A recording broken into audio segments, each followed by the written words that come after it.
Aqui é o chamado Minhocão, onde eu estudei. Estudei pouco tempo, mas eu vim muito tempo aqui, desde a minha infância, né? Porque esse prédio aqui foi um dos primeiros a serem construídos na Universidade de Brasília. Ele tem 700 metros. Na minha infância a gente achava que ele tinha 1 quilômetro, porque para uma criança andar de uma ponta a outra era cansativo, ainda é cansativo andar. É Minhocão, mas não é o Minhocão de São Paulo, que é aquele viaduto, né? Mas o apelido mesmo. Por quê? Porque ele é grandão, comprido. Aqui é onde estão as salas e também os anfiteatros. E também os departamentos. No caso, o departamento de Ciências Sociais, de Sociologia e de Antropologia. Porque aqui eu não me lembro direito de memória a terminologia, como que ela se organiza, mas é por institutos. Então, depois tem os departamentos. É um prédio que existe quase com a mesma idade de Brasília. Ele é mais novo que Brasília, mas ele representa a universidade. E ele tem essa natureza dentro dele, que são os jardins. Isso no começo não tinha, não. Esse onde hoje é jardins era concreto. Os jardins são posteriores. Mas a estrutura arquitetônica e a engenharia está aí do mesmo jeito. A diferença é quem frequenta, né? Porque o país mudou muito. Era uma universidade, como a maioria das universidades do Brasil, de branquinhos, de gente da classe média para cima, e deixou de ser. Foi a primeira universidade do Brasil que adotou o sistema de cotas, foi a UNB, cotas para negros, indígenas. Aí hoje, claro, a gente anda por aqui, você vê que a cor da pele mudou. Quando eu estudei aqui, você quase não via negros como estudantes. Hoje vê pardos e todo tipo de gradação de mestiçagem. Uma coisa boa. Sabe o que eu estou vendo? Eu estou vendo gente usando a cor vermelha. Ficou perigoso usar vermelho nesse país. Mas vermelho é uma cor como outra qualquer, não é? Eu estive lá na festa do Divino e a festa do Divino Espírito Santo me disse: a nossa bandeira jamais deixará de ser vermelha, porque é a festa do Divino Espírito Santo que é vermelha, que nasceu na Idade Média, e daí? Então, eu acho que o vermelho está sendo resgatado, porque é muito cafona, muito brega, essa bandeira brasileira horrorosa, do verde e amarelo, do losango. Ah, que coisa brega. Eles dizem assim: a nossa bandeira jamais será vermelha, né? Eu disse: mas a bandeira da Suíça é vermelha. E daí? A bandeira da França tem o vermelho. E daí? A bandeira da Itália também tem o vermelho. E daí? A bandeira de São Paulo também tem.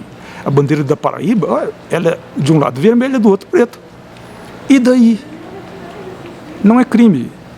E é uma cor bonita, uma das cores primas, né? O vermelho, o verde e o amarelo. Mas o grau de fanatismo que o Brasil chegou foi a esse ponto. Mas o Brasil nunca foi um país fanático. O Brasil tem no seu coração a alegria de viver que vem da cultura popular. Sempre escravizaram, excluíram, oprimiram, mas não conseguem tirar a vitalidade popular. Sabe por quê? Porque é ela que constrói a riqueza, ela que trabalha. Como é que eles vão viver sem o trabalho dessa gente? Então é impossível. Não tem como tirar a alegria de viver do povo. A minha, por exemplo, eu sobrevivi. Eu estou aqui para contar a história. Eu estudei nessa universidade.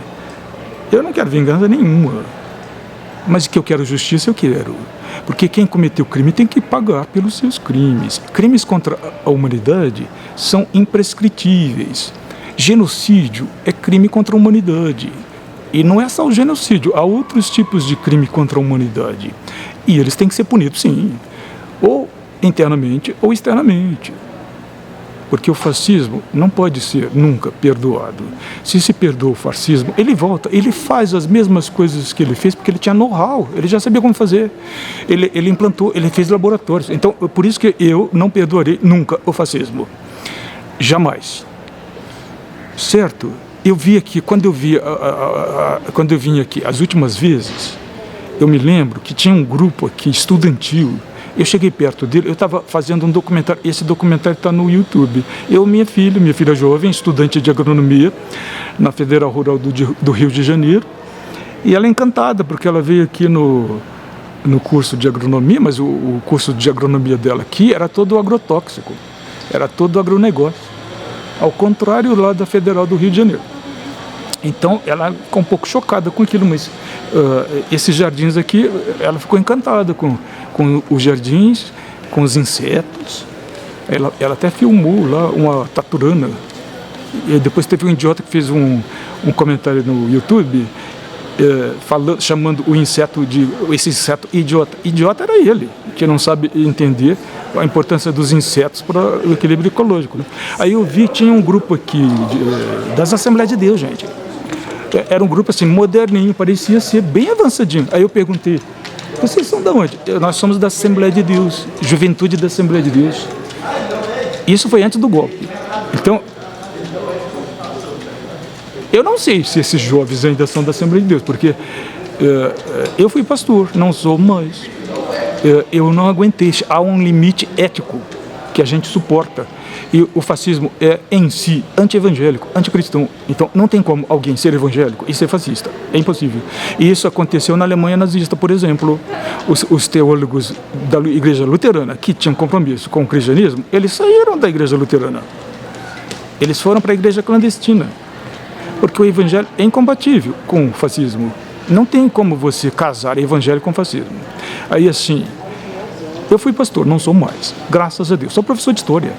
Mas, na minha profissão de professor de história, o que eu vi de alunos que eram evangélicos e hoje não são mais, me dá a condição de dizer, nada garante que uma pessoa evangélica hoje continuará sendo evangélica até o fim da vida dela. Ao contrário, as probabilidades que ela deixe de ser são grandes. Porque nesse país é isso que acontece. As pessoas se tornam evangélicas, mas elas também deixam de ser evangélicas. Então, aqueles estudantes que eu vi aqui, eu não filmei, mas eu poderia ter filmado, que eram estudantes da Assembleia de Deus, todos moderninhos, fazendo filmagens aqui. Eu nem sei se eles continuam sendo evangélicos, porque depois veio esse desastre aí. E eu sei que alunos meus que são da igreja evangélica dizem, não, nem todo mundo apoia, professor, o Bolsonaro. Nós não somos a favor dele e nós não vamos votar nele. Então, mas muitos saíram, não aguentaram. Eu fui um deles, mas eu saí antes do bolsonarismo. Eu saí a última vez que eu pisei numa igreja evangélica, a igreja presbiteriana, que é uma igreja tradicional, moderada, porque eu não suporto pentecostalismo, foi em 2016. E eu disse, não dá mais. Passar bem, nós não nos reencontraremos na vida, porque tem um limite do suportável e o meu limite do suportável foi ultrapassado. Não, mas eu não estou filmando desse lado, eu estou filmando para mim mesmo, não vai atrapalhar em nada. É isso. Então foi bom eu voltar aqui, minha filha já não mora no Brasil, ela mora na Suíça, mas quem sabe ela não quer ver muitas coisas do Brasil. Está muito traumatizada com o Brasil. Mas quem sabe ela vai ver o que o pai dela está gravando agora. O Brasil sobreviveu. Eles não conseguiram destruir completamente, embora eles queiram. Mas eu sobrevivi. Eu também não achava que eu ia sobreviver, mas eu sobrevivi. Mas eu já era um sobrevivente da ditadura militar. Eu não sei se é algo especial em mim, mas eu sobrevivi 2 vezes. Olha eu aqui outra vez.